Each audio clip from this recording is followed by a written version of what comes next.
Alright, welcome back everybody. In this video we're going to develop the rule for the derivative of the arcsecant of u, and then we're going to look at a few examples applying the rules that we have for taking derivatives of inverse trigonometric functions.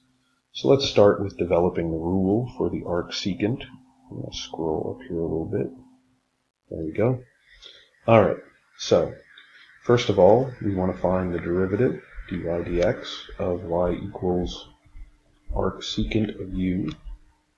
And just like we did with the first two rules, we're going to take the secant of both sides here, and then we're going to use implicit differentiation in order to find our derivative of this function. So we take the derivative of secant y with respect to x.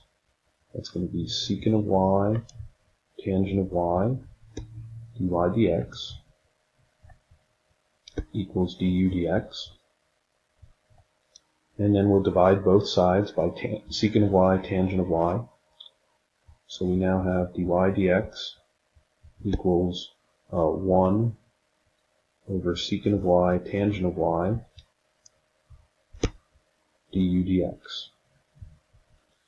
Now we know that secant of y is equal to u, so we're going to be able to replace this secant of y with a u. As far as replacing the tangent, we need to use our Pythagorean identity for secants and tangents. So if I solve that quick here, sine squared of y plus cosine squared of y is equal to 1. If I divide everything by cosine squared, it gives me tangent squared of y plus 1 equals secant squared of y. Subtracting, we get that, and taking the square root of both sides, we get that tangent of y is equal to plus or minus the square root of secant squared of y minus 1. So we want to replace that tangent of y with plus or minus secant squared of y minus 1. We need to figure out which of those to use. And if we think about what goes on with the domains of the arcsecant and arctangent function, they are in these two quadrants. And what we need to consider, the thing is that the arcsecant is negative here, and it's positive here, and the arctangent is negative here, and it's positive here. So the way we got rid of these in others was the arc function was always positive or negative in our domain function for the original function that we're finding the derivative of. But in this case now, we don't have that situation. But what we do have is we have that the product of these two always has to be positive. And so the way we're going to deal with that is we're going to get rid of the plus or minus, and we're going to have the absolute value outside of the radical. So this turns into dy dx equals 1 over, and instead of just u, it'll be the absolute value of u, because we want to make this expression positive, and then square root of u squared minus 1. And there's our rule.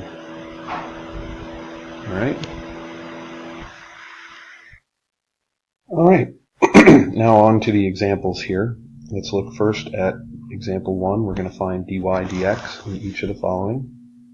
So part A is pretty straightforward. We take the derivative of the left side and the derivative of the right side. And the rule for cosine of x is negative 1 over the square root of 1 minus u squared times the derivative of u, and the derivative of 5x is 5. So this derivative is just going to be dy dx equals negative 5 over the square root of 1 minus 25x squared.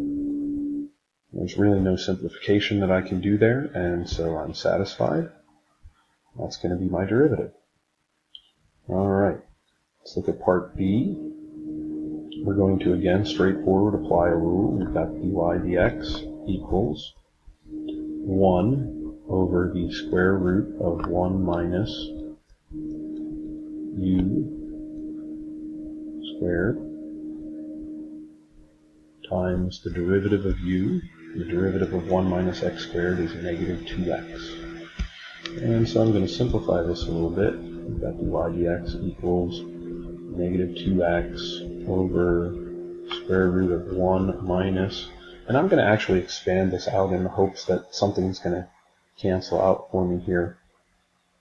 1 minus x squared, the quantity squared, is going to be 1 minus 2x squared plus x to the fourth.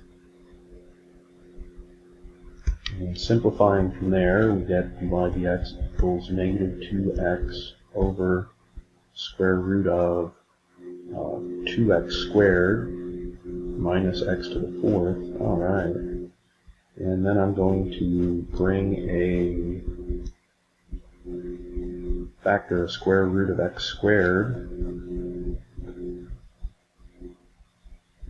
out of everything there. And the square root of x squared is equal to the absolute value of x.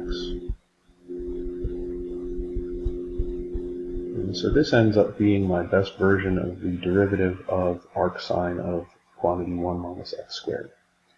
Alright, now I've got to clear myself some space for this last one because it's going to be a doozy. Alright, let's look at C. So we're going to use implicit differentiation right off the bat. The derivative of the left-hand side is going to be 1 plus dy dx. And that's going to be equal to 1 over 1 plus u squared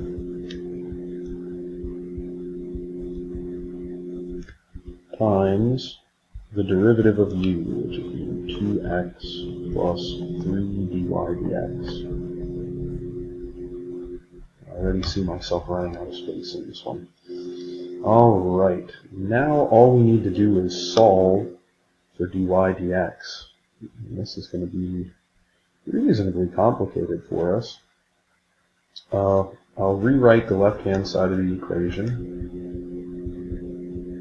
I'll rewrite the right. Did I say left? I meant right. Rewrite that side of the equation. It's going to be 2x over the common denominator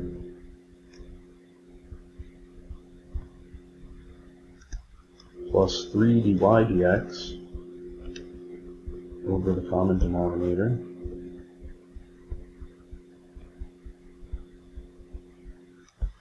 And then I'm going to get all my dy dx's on one side and all my non-dy dx's on the other side. So I've got dy dx minus 3 dy dx over this quantity is equal to 2x over this quantity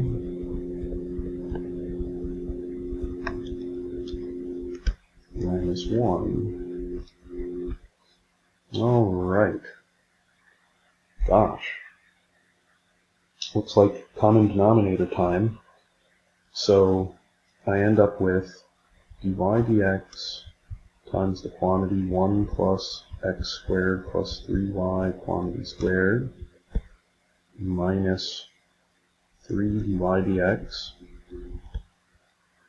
all over 1 plus quantity x squared plus 3y quantity squared is equal to 2x minus quantity 1 plus x squared plus 3y quantity squared all over that common denominator.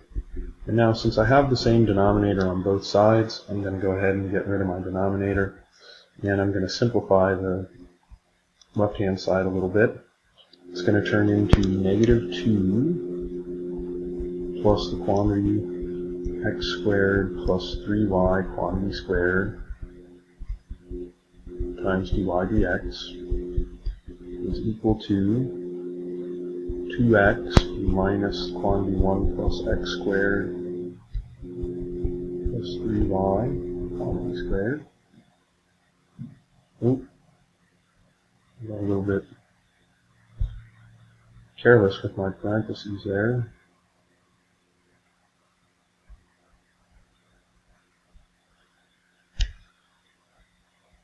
we've got 1 plus this quantity squared.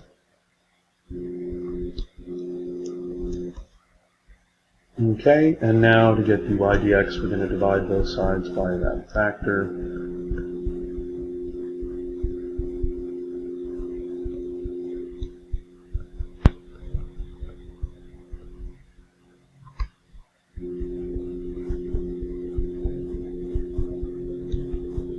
And there's our big old messy derivative in part C.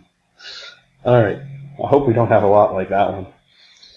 That's the end of this video. See you guys next time. Get working to apply those rules for taking the derivatives of inverse trigonometric functions.